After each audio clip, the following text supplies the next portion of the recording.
saja di sini di Sarang Dokter RSI Surakarta.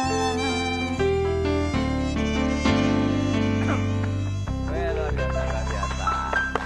Oke, selamat bergabung teman-teman, Bapak, Ibu yang baru saja menikmati acara kami dan yang masih setia.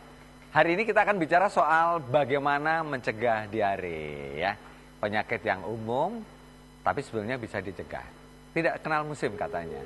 Dan yang sudah bergabung dengan kami adalah adik-adik yang cantik-cantik, cakep-cakep, manis-manis. Sayang masih jomblo semuanya. Teman-teman dari Akademi Kebidanan Mambaul Ulum Surakarta. Ya. Wih, ini lihat cantik banget ya. Luar biasa. Ini boleh dipilih untuk cari mantu ele-elean. Sementara di samping saya ini dokter yang luar biasa. Pokoknya canggih ya. Selalu hadir dengan senyum yang khas. Beliau adalah Dr. Lucy Endang Savitri, spesialis anak. Kita akan bicara soal bagaimana mencegah diare. Pertanyaan yang tadi belum dijawab adalah penyebab diare. Enggak, kalau diare tadi kan ada yang cair, ada yang bla bla bla itu. Penyebabnya apa sih dokter sebenarnya? Kita bisa bagi sebenarnya dua ya, paling tidak dua bagian besar. Infeksi dan non-infeksi. Infeksi dan non-infeksi. Ya, kita bagi itu aja. Kalau infeksi ya kita seperti tahulah bisa penyebabnya virus, bisa penyebabnya bakteri bermacam-macam ya di sana. Kemudian ada juga parasit. Parasit seperti cacing. Tak pikir terus terjun payung. Cacing itu termasuk parasit ya. Itu kan termasuk parasit ya di sana. Kemudian yang non-infeksi misalnya tidak tahan terhadap jenis makanan. Tidak tahan terhadap jenis makanan. Bisa kan, bisa alergi makanan, ya mungkin kita kata lainnya seperti itu. Jadi intoleransi misalnya, intoleransi itu tidak bisa menerima makanan yang mungkin biasanya dalam keadaan sehat dia tidak apa-apa, pada saat dia sakit, misalnya sakit campak misalnya, jadi bisa terjadi diare. Bisa juga terjadi diare, karena daya tahan tubuhnya ya. Penyebabnya. Padahal Solo itu terkenal loh makanan yang agak basi-basi gitu ya. Gudeg. Seperti gudeg itu 2-3 hari loh itu baru dikonsumsi. Tambah enak. Tambah enak. Nah, kalau tadi penyebabnya ada yang infeksi, ada yang non-infeksi.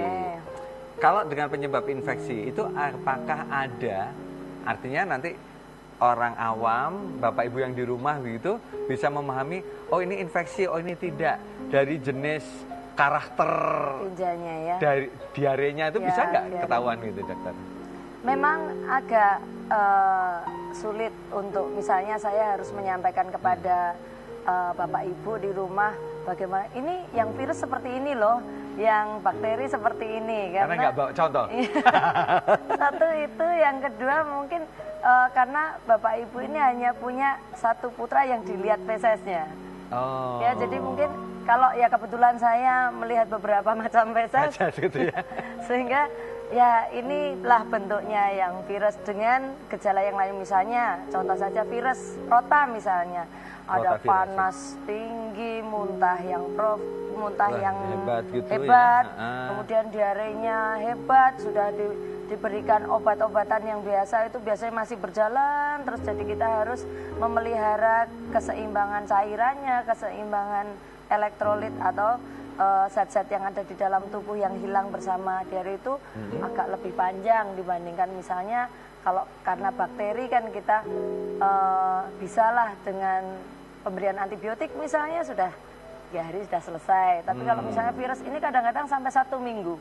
Sampai 1 minggu tetap gitu? Iya, 1 minggu. Hebat sekali memang. Ya, kalau seperti yang kalau kita dapatkan rotavirus misalnya. Iya. Dari misalkan kalau ada darahnya, campur darah itu apa? Karena ada cacing yang menggerogoti atau apa itu? Ada? Itu juga ada beberapa macam untuk yang bentuk feses yang dengan lendir dan darah. Bisa karena intoleransi tadi. Intoleransi ya?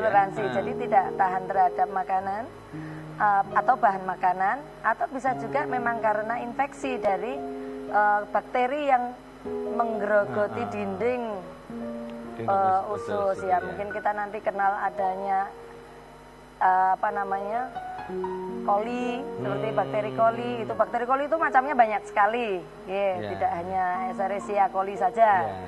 Escherichia coli sendiri adalah kuman yang sebenarnya normal ada di dalam saluran cerna kita, tetapi kalau dia tumbuh melampaui juga akan batas, menimbulkan diare juga. Tentang bau, itu bisa dideteksi nggak? Ini baunya belum mandi gitu ya. Iya, ada sedikit mungkin clue ya, bisa kita ada bisa niteni ya kalau bahasa Jawa, niteni. Kalau sudah berbau asam, nyemprot, ya asam nyemprot, kemudian di sekitar dubur bayi itu jadi merah dan sebagainya, hati-hati bahwa ini sudah ke arah intoleransi misalnya laktosa. Oh gitu. Ya, asam berarti ini ya. Nyemprot berbau asam. Itu hati-hati. Untuk makanannya kita harus pilah-pilah. Untuk yang berbau laktosa, yang berbau itu harus dihilangkan dulu, misalnya seperti itu. Jadi apalagi ini penting loh, adik-adik kebidanan ya, kalau nanti merawat bayi-bayi gitu, kalau ada tinjanya, BAB-nya dicium dulu. Nah, kita dilihat konsistensinya ya. Betul, kalau sudah sering kita lakukan, jadi terbiasa, hafal kita. Hafal, oh gini gitu ya. Oke, pertanyaan masih seputar tinjanya ini. Warna tinja itu berpengaruh tidak? Misalkan warnanya coklat atau kuning atau lendir saja begitu?